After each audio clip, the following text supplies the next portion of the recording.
criminals, murderers, and profiteers of bloodshed. The less I say of this matter, the better.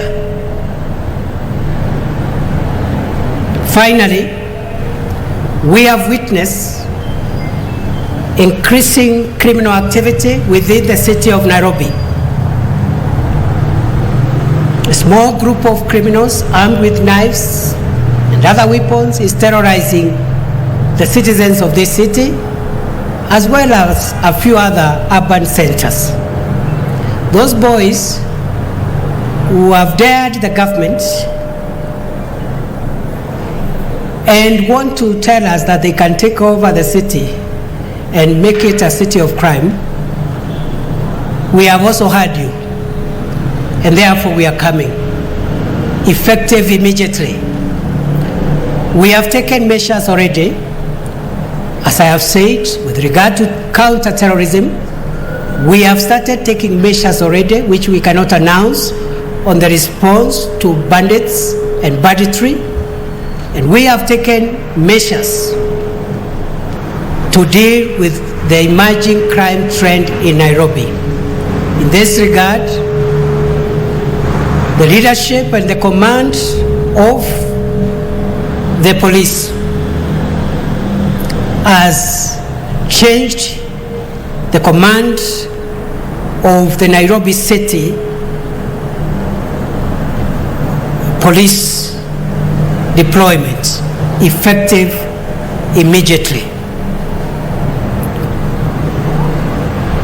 The National Police Service also has put in place again a multi-agency, multi-discipline response to this problem to get these our errant sons, maybe daughters, to get them out of our streets and put them where criminals belong to. Therefore, and finally, I once again reiterate the commitment of the government of Kenya to make sure Kenya remains safe. We cannot trade off our freedom and our security for anything, not for votes, not for anything. And I say so because some of these criminal activities will soon begin taking a political dimension. As I said earlier on, during the process of my approval, bandits, terrorists, and other criminals of whatever type have no tribe, they have no political affiliation. And therefore, this administration will spare no effort to make sure that we retain normalcy. We must open up the Kenya of the North to development. And the entry point of that opening up of Northern Kenya is by releasing it from criminals and making it a safe place for investors and government officials engaged in development activities as well as development partners.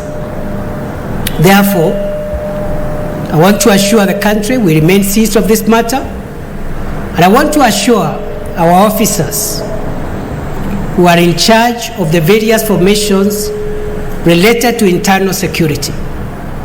The government will support you, facilitate you, and make sure that as you perform this gallant, sometimes risky service to the nation, you will not be victimized.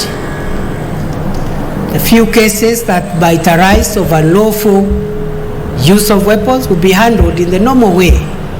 I therefore urge your officers to use the responses that we are commencing within the law. Comply with the standing orders of the police, comply with the law relating to criminal conduct, that is the Penal Code, Cap 63 of the laws of Kenya, the Criminal Procedure Code, Cap 75 of the laws of Kenya, the Evidence Acts, Cap 80 of the laws of Kenya, of course the standing orders of the police, but also comply with the Constitution, the Bill of Rights, and the applicable international treaties relating to this kind of activity, which is the use of lawful violence to protect the population. I thank you, and God bless Kenya. Thank you very much for coming. We shall be speaking to you more often, more regularly, and in a more structured way.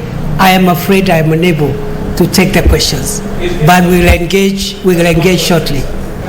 As the command